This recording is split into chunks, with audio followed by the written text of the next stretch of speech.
বাবা, ও বাবা, আমার এই ঈদেও নতুন জামা পরা হইব না। তুমি স্বপ্নে যে লাল জামা পরাইছিলা তা মনে হয় আর পরা হইব না।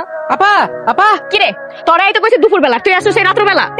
এই আমি কখন থেকে ডাকতেছি, কথা কি তোর কানে যায় না? হ্যাঁ, আমার সারাদিন দুনিয়ার কাম টাম থুইয়া তারপরে তুই ফোন দেওয়াতে আমি হইলাম কি আসছি। আমার কি কোনো বাড়ির মধ্যে কাম কাজ নাই? কি লেগে ডাকছিস? তোর আবার কি কাম? তোর তো কাম একটাই না, একটা না, তোর তো কাম তিন চারটা। জুয়া খেলা, তারপর সারা এলাকা টই টই করে ঘুরে বেড়ানো, আর ওই মাল পানি খাওয়া। আর কি কাম? ভাই এত কথা না কইয়া কি লেগে ডাকছিস সেটা কো। 10,000 টাকা আছে, এই টাকাটা রাখ। এটা আমার তোর ঈদের শপিং করবি, বুঝছস? আমি যেন দেখি না টাকা পয়সা অন্য কোনো আজাইরা কামে শেষ করতে।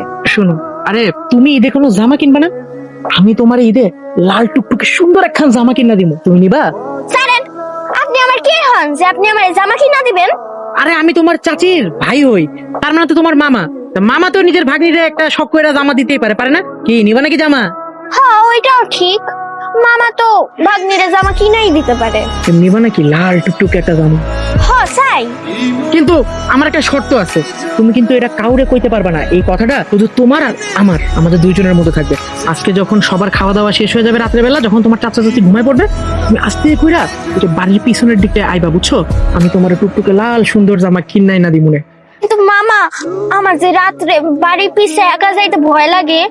থাক, আমি বুঝছি, এবার মনে হয় তোমার ঈদে নতুন একটা লাল জামা আর পাউন হইব না, বুঝছো? থাক, এবার ঈদে আর তোমার লাল জামা দরকার নেই, পরের বছর নিও। না না মামা, রাগ কইরেন না।